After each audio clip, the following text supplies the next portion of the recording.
two hotels. I chose a hotel inside the square and one outside the square.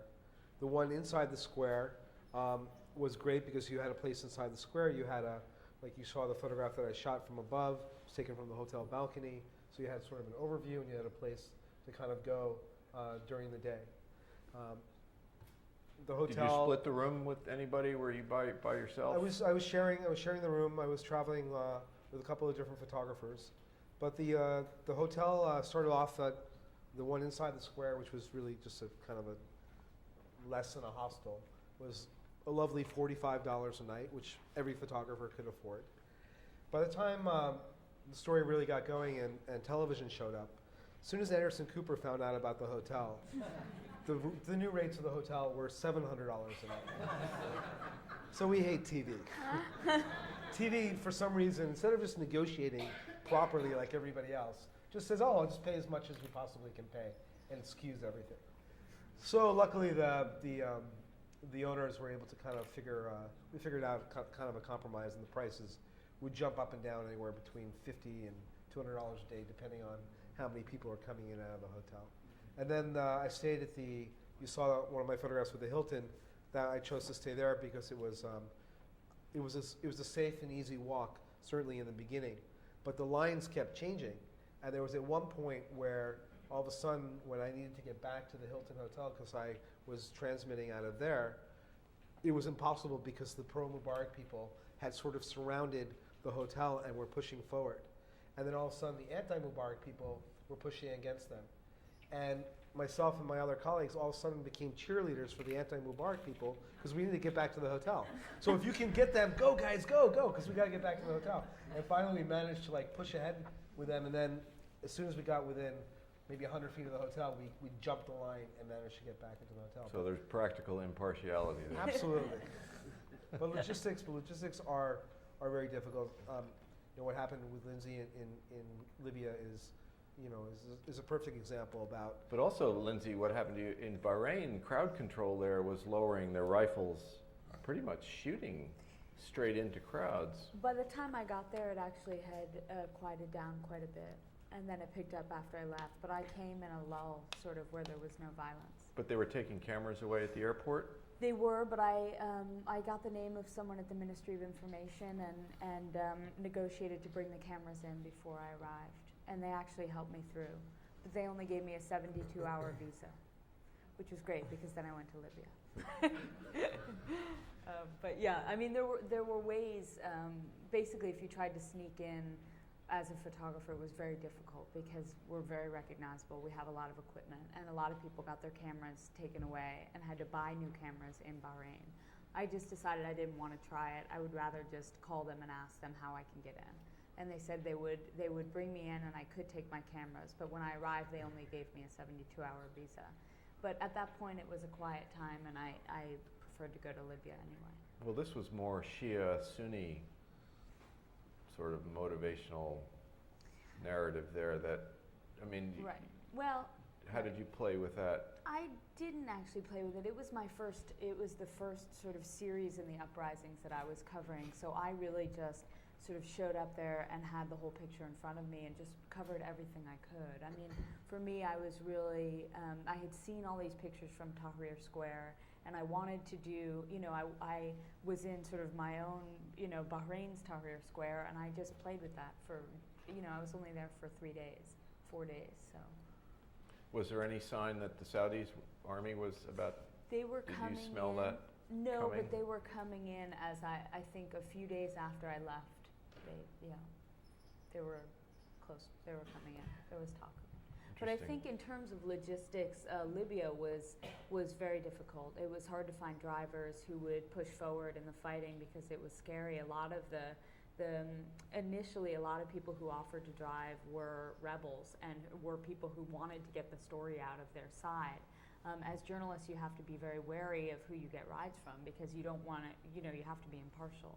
But also in the beginning, Benghazi people had never seen journalists. Right, exactly. So they were really just didn't know how to charge you by the right. hour. They didn't know what it meant for a car to stay on. They never. It was incredible because there were all these journalists with money and willing to pay people to work with you for the day, and they didn't understand. They thought you were just hitchhiking. So they would come And you'd flag them down, you'd say, do you want to work with me? And they'd say, sure, and they'd drop you off at the courthouse and they'd disappear.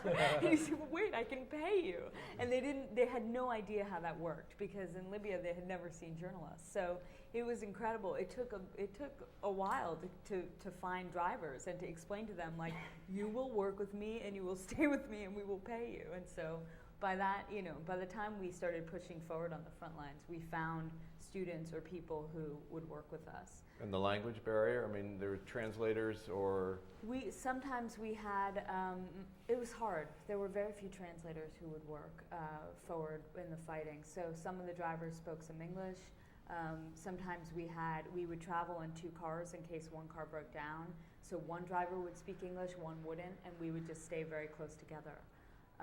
In terms of places to stay, we were, when we would enter a town like Brega, Ajdabia, people would just open their houses and give, there were sometimes 16 of us sleeping on the floor in someone's house, and the neighbors would just come over and bring us dinner and leave. I mean, it was incredible. People were unbelievable. They were so hospitable. And, you think in this country, can you imagine just leaving your house and 16 strangers are sleeping on your floor? But that's what they did.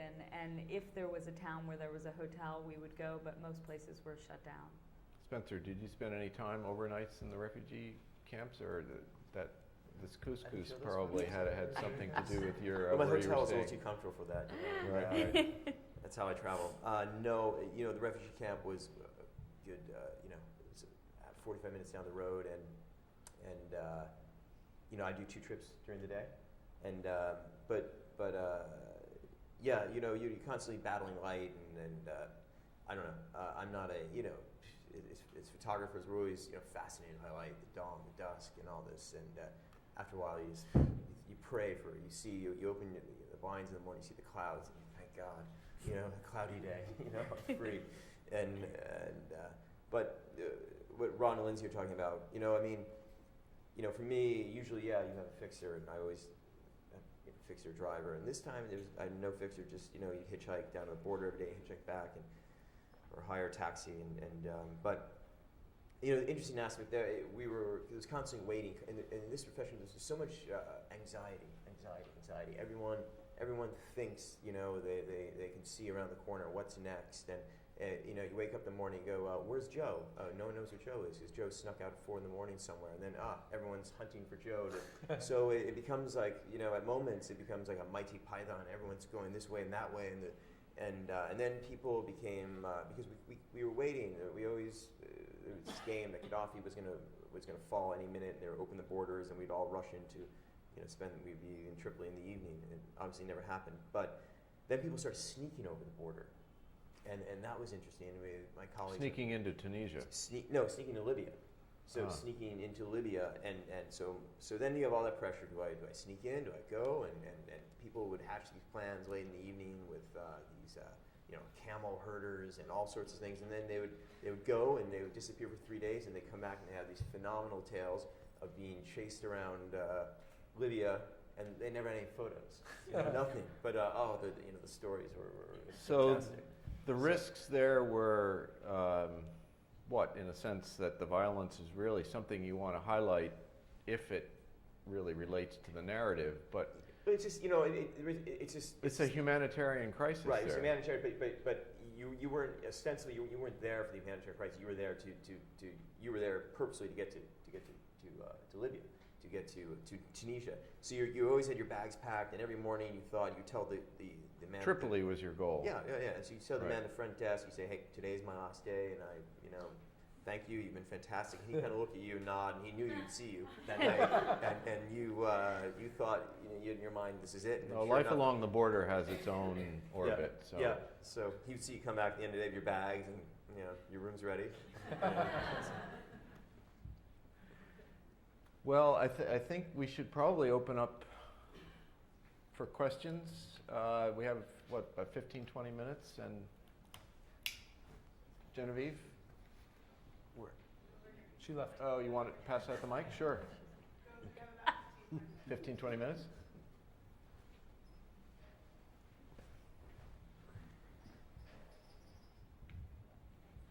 So I just want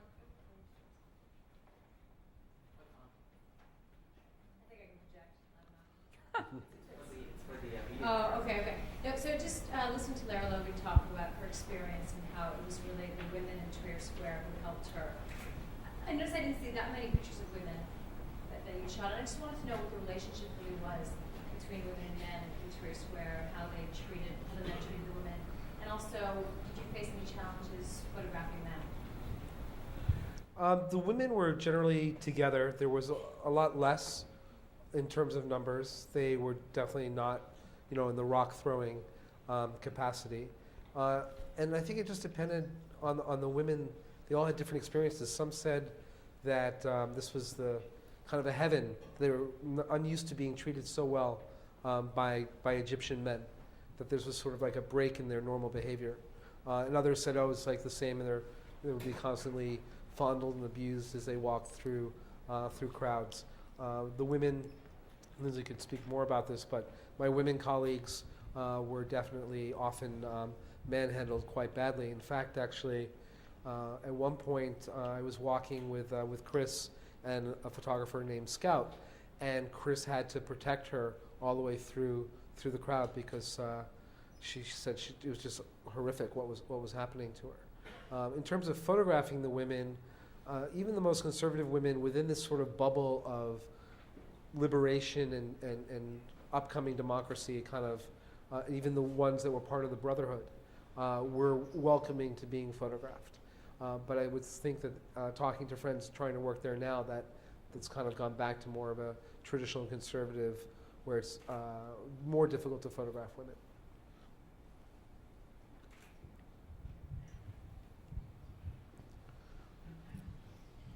I'm just curious, given the considerable risks that we've seen the photographers at the highest level of the profession undergoing in these circumstances, what do you guys tell to younger photojournalists who are coming out there? I know there are a lot of sort of people who cut their teeth in Tahrir Square that hadn't been in these sorts of situations before.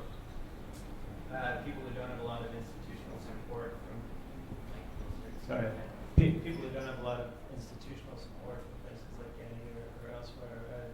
What do you tell them for advice? Any of you? I think photography and journalism is one of the few professions where you can actually learn from mentors and from people who have been around longer. So, we all were young once. We're not really anymore. But we all started in our early 20s and sort of showed up somewhere and tried to figure out how to do it. And I think we all probably had someone who took us in and showed us the ropes. And there are a lot in Libya. There were a lot of photographers that I've never seen before who were there, who hadn't covered conflict before, and who had come into Benghazi and were sort of like, "Where's the front line?" And it's hard because that was a tough war to cover. I mean, I've been covering it for many years, and I was terrified every single day, and still had a hard time navigating where the safe places were. So, I didn't really know how to give them advice. There's no rule book. Yeah, I mean, It can't be taught, really. Yeah. You have to. That's not really totally true. I mean, anybody that talks to me about covering a war, I won't speak to them about or give them any advice until they go and they take what's known as a hostile environment course. And that's like a prerequisite now. It's a prerequisite for every staff. Do you think you remember what you take in 72 hours once you get in the middle of these things from one of these courses? I never took one. Yeah, Well, no, it's five. It's more Everything than goes out the 72 hours. window. Yeah. I totally disagree. I think that the lessons that you learn in these 5 or 6 day courses is teaching you a different way of thinking, and it also teaches you about first aid, like what happens when Tim gets hit next to you and you can do something. Can you save him or not? And I think that there have been a lot of journalists that have come from those classes that have actually saved their colleagues' lives and other people's lives just based on the. When did you take one? In '95. I could never afford one, but the other thing is they're Yeah. expensive. But there's also scholarships for freelancers,